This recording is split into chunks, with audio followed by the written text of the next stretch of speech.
আসসালামু আলাইকুম everyone, welcome to my channel RMC cooking studio blog. আজকে আমি আপনাদের জন্য নিয়ে এসেছি একটা নতুন রেসিপি, সেটা হলো খাসির মগজ ভুনা। খাসির মগজ ভুনাটা কিন্তু খেতে খুবই মজা এবং খুবই অল্প সময়ে রান্না করা যায়।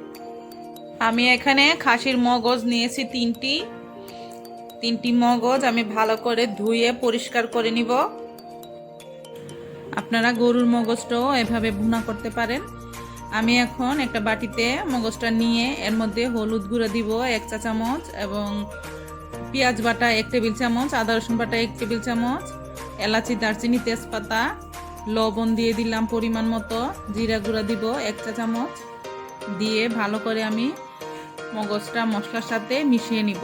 এখন ভালো করে কষলিয়ে মিশাতে হবে এবং মগজটা ভালো করে ভাঙতে হবে যাতে মশলাটা মগজের সব সাইডে লেগে যায়। এখন আমি একটা কড়াইয়ের মধ্যে তেল দিয়ে দিলাম, পেঁয়াজ দিয়ে দিব 1.5 কাপ পরিমাণ।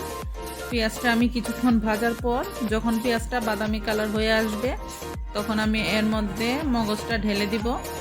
আমি মগজটা 3-4 মিনিটের মধ্যে চুলায় রেখে ভাজবো। অনবরত নাড়তে হবে যাতে নিচে না লাগে, এরকমভাবে নাড়তেই 3-4 মিনিটের মতো আমি ভাজতে থাকবো। এখন আমি এর মধ্যে কাঁচা মরিচ দিয়ে দিলাম কেটে।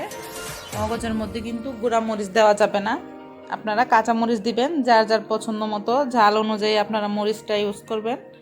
হয়ে গেল আমার মগজ ভুনা।